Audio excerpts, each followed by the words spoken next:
क्या आपके साथ कभी ऐसा हुआ है कि आप जैसे हैं वैसे रहने पर सामने वाले को आपसे कोई ना कोई शिकायत रहती ही है। आप कितनी भी कोशिश कर ले उनके पैमाने पर कभी खरे नहीं उतर पाते। आज की कहानी एक 24 साल के एक लड़के की है जिसका नाम था अमन। अमन बहुत हंसमुख था, सीधा साधा और अपनी धुन में रहने वाला था। उसे पुरानी किताबें पढ़ना अच्छा लगता था, चाय की थड़ी पर बैठना और साधारण से कपड़े पहनना बहुत पसंद था। वह अपनी इस सादगी में बहुत खुश भी था। फिर उसकी जिंदगी में एक नया दोस्त आया। शुरुआत में तो सब कुछ बढ़िया चल रहा था, लेकिन धीरे धीरे उस दोस्त ने अमन को टोकना शुरू कर दिया। उसने कहा, यार तुम ये कैसे कपड़े पहनते हो, थोड़ा स्टैंडर्ड बदलो अपना। तुम ये क्या फालतू पुरानी किताबें पढ़ते रहते हो, थोड़ा बिजनेस और कॉर्पोरेट माइंडसेट की चीजें पढ़ा करो। अमन को लगा कि वह दोस्त उसका भला चाहता है, आखिर जो हमारे परवाह करता है वही तो हमें टोकता है ना। अमन ने धीरे धीरे अपनी पसंद बदल दी। उसने अपने कपड़े बदल दिए, यहाँ तक कि उसने अपनी बोलने की टोन और हंसने का तरीका भी बदल दिया ताकि वह दूसरों के सामने स्मार्ट दिख सके।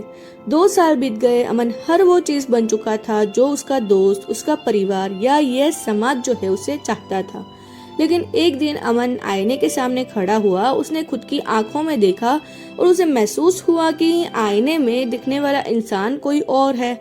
उसने खुद से एक बहुत दर्दनाक सवाल पूछा, मैं सबकी पसंद का तो बन गया, लेकिन इन सब में असली अमन कहाँ खो गया? यह सिर्फ अमन की कहानी नहीं है, ये कहानी मेरी है, आपकी है और हम में से हर उस इंसान की है जो किसी न किसी मोड़ पर खुद को खो चुका है। सोच कर देखिए, जब कोई आपका बहुत करीबी, चाहे वो आपके माता पिता हो, आपका पार्टनर हो या आपका सबसे पक्का दोस्त हो, आपको बेहतर बनाने के नाम पर धीरे धीरे आपकी ओरिजिनलिटी ही छीनने लगता है, तब कैसा महसूस होता है? जब कोई हर वक्त हर छोटी बात पर आपकी कमियां निकालने लगे तो अंदर से एक अजीब सी घुटन होने लगती है। मन में एक गहरी हीन भावना बैठ जाती है। रातों को नींद आना बंद हो जाती है और दिमाग में बस एक ही सवाल घूमता रहता है कि मैं जैसा हूँ वैसा कभी किसी के लिए काफी क्यों नहीं हूँ, मुझ में ही क्यों कमी होगी। प्यार और परवाह की आड़ में जब आपकी पहचान को गलत ठहराया जाता है तो इंसान का आत्मविश्वास अंदर से पूरी तरह टूट जाता है। अब दुनिया के सामने तो मुस्कुरा लेते हैं, लेकिन अकेले में खुद से नजर नहीं मिला पाते। किसी को खुश करने के लिए खुद को पूरी तरह बदल देना असल में खुद के साथ की गई सबसे बड़ी नाइंसाफी है।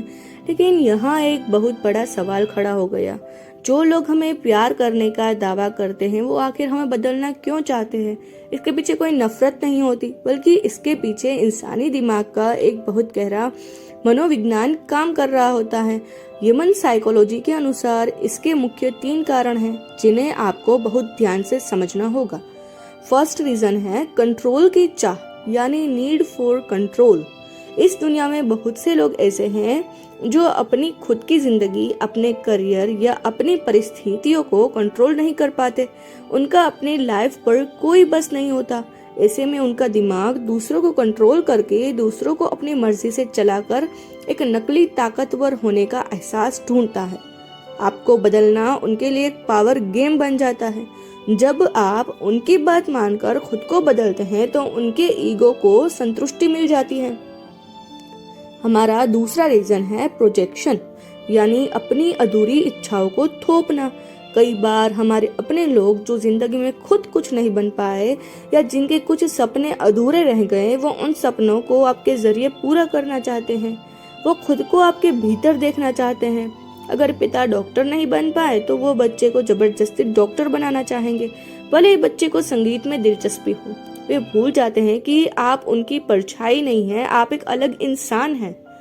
और थर्ड पॉइंट है सबसे बड़ा रीजन, असुरक्षा की भावना, यानी इनसिक्योरिटी। जब आप अपनी लाइफ में अपनी मर्जी से जीते हैं, एक अलग रास्ते पर चलते हैं या लीक से हटकर सोचते हैं, तो सामने वाले का सबकॉन्शियस माइंड डर जाता है। उन्हें डर लगता है कि अगर आप उनकी तरह नहीं बने तो आप उनके हाथ से निकल जाएंगे, आप उनके बहुत आगे निकल जाएंगे या उनसे दूर हो जाएंगे। वे आपको खोने के डर से आपको अपने जैसा ही ढाले रखना चाहता है। तो अब सवाल आता है कि इसका समाधान क्या है? हम इस मानसिक जाल से बाहर कैसे निकले? इसके लिए आपको 2 बहुत ही व्यवहारिक और जरूरी कदम उठाने होंगे।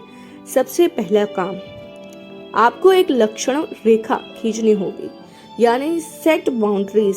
सामने वाले से कभी लड़ना नहीं है, गुस्सा नहीं करना है। जब भी कोई आपको आपकी मर्जी के खिलाफ बदलने की कोशिश करे तो बहुत ही शांति और एक मुस्कुराहट के साथ उनसे साफ शब्दों में कहें, मैं आपकी सलाह की बहुत इज्जत करता हूँ और मैं जानता हूँ कि आप मेरा भला चाहते हैं, लेकिन मेरी खुशी और मेरी चॉइस इसी चीज में है, मुझे ऐसे ही रहने दीजिए। जब आप बार बार दृढ़ता से अपनी सीमाएं तय करते हैं तो लोग धीरे धीरे आपको स्वीकार करना स्टार्ट कर देते हैं। दूसरा जरूरी काम, खुद को स्वीकार कीजिए, यानी सेल्फ एक्सेप्टेंस। यह बात अपने दिलो दिमाग में अच्छे से बिठा दीजिए कि आप कोई खराब गाड़ी नहीं है जिसे गैरेज में ले जाकर रिपेयर करने की जरूरत है। आप कोई अधूरी मूर्ति नहीं है जिसे कोई और तराशेगा। आप एक जीते जागते इंसान हैं, अनोखे हैं, अनमोल हैं और आप जैसे भी हैं अपने आप में मुकम्मल हैं। भगवान ने हर इंसान को अलग बनाया है, तो फिर हम सब एक जैसे देखने और एक जैसे सोचने वाले रोबोट क्यों बने? याद रखिए, जो इंसान आपसे सच में प्यार करेगा वो आपको बदलने की कोशिश कभी नहीं करेगा। वह आपकी कमियों के साथ, आपकी खूबियों के साथ आप जैसे हैं वैसे ही आपको गले लगाएगा। और जो आपको हर वक्त बदलना चाहता है, यकीन मानिए वह आपसे नहीं बल्कि अपने दिमाग में बनी आपकी एक काल्पनिक छवि से प्यार करने लगता है। दुनिया को खुश करने के चक्कर में, दूसरों की पसंद का बनने के चक्कर में अपनी उस अनमोल ओरिजिनलिटी को कभी मत खोना, क्योंकि अगर आप खुद खो गए तो दुनिया की कोई भी तारीफ आपको अंदर से खुश नहीं कर पाएगी। आप जैसे हैं बेहतरीन हैं। अगर आज की इस बात ने आपके दिल को छुआ हो तो इस वीडियो को अपने उस दोस्त के साथ जरूर शेयर करना जिसे आज यह सुनने की सबसे ज्यादा जरूरत है। खुद से प्यार करिए, अपना ख्याल रखिए। मिलते हैं नेक्स्ट वीडियो में। Thank you so much for watching.